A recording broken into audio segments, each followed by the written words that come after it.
Sendratari Ramayana. Sendratari Ramayana atau disebut juga Ramayana Ballet adalah drama tari yang disajikan secara kolosal dan seluruh ceritanya disuguhkan dalam rangkaian gerak tari.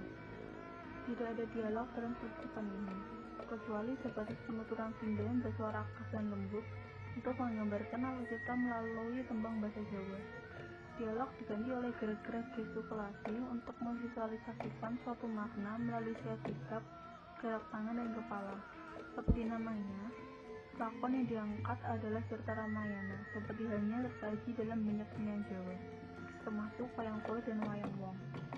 Epos Ramayana adalah sebuah kisah yang dikenal bukan hanya di Jawa, namun juga di negara-negara Asia, bahkan dikenal oleh sastrawan-sastrawan di seluruh dunia.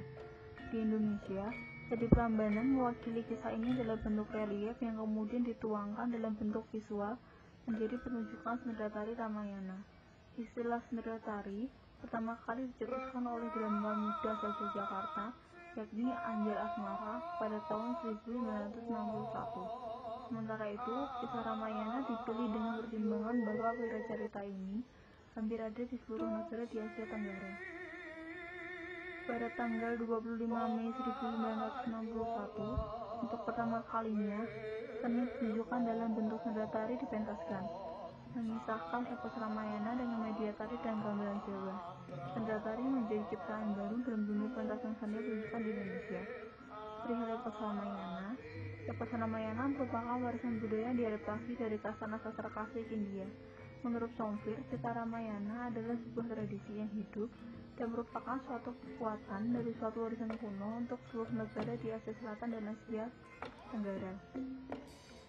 Kisah Ramayana memiliki berbagai versi, namun secara garis besar, cerita ini menceritakan tentang kisah perjalanan Rama dan Sinta dalam menjalani kehidupan cinta. Kisah monumental ini diperkirakan berkaitan dengan dua suku India Utara pada zaman Veda, sekitar abad 10 hingga 12 sebelum Masehi. Diduga berasal dari abad 9 dan bukti arkeologisnya terdapat pada relief Candi Prambanan. Hal ini menunjukkan bahwa ada kemungkinan cerita Ramayana sudah diterjemahkan secara lisan dari bahasa Sanskerta ke bahasa Jawa kuno semenjak disebut didirikan.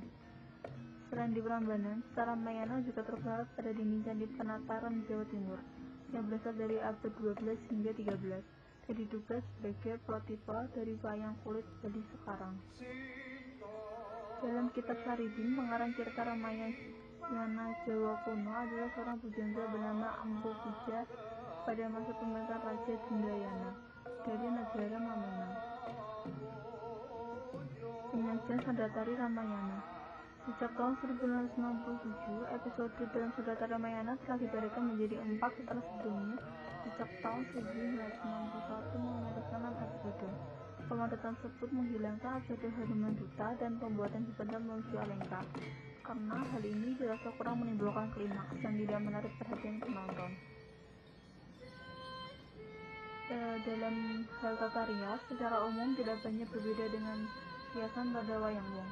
Hal ini dikarenakan riasan tidak banyak berpengaruh pada gerak tari, gerak muka, mimik dalam panggung terbuka berulang besar, di mana penonton duduk jauh dan sulit melihat mimik penari secara detail. Tata rias umumnya berfungsi untuk menggambarkan satu tokoh. Di Indonesia, Mukarana dan Laksamana berwarna kuning natural. Hal ini berbeda dengan Myanmar, Thailand, Kamboja, dan Malaysia yang merias Mukarama dengan warna hijau kebiru-biruan, sementara Laksamana berwarna kuning. Sementara itu, warna merah baik pada selendang atau sangkut dan pada rias muka dikenakan para raksasa atau tokoh-tokoh besar. Busana Rama ada dua. Episode pertama menggunakan topan berwarna hitam, adapun pada episode kedua dan selanjutnya memakai mahkota yang bisa digunakan seorang raja. Kain yang digunakan sebagian besar motif batik parang. Selain itu juga ada motif batik kawung. Menggunakan motif parang masih mengacu pada ketentuan istana. Motif parang rusak garung besar untuk raja, motif parang rusak jenderal sedang untuk peserta halus, dan motif parang rusak litik untuk para putri. Para adegan Kumbakarna maju perang, ia mengenakan kain putih di pundak sebagai lambang kesucian dan kesatria yang berbudi luhur untuk menggambarkan bahwa ia berperang bukan membela Rahmana.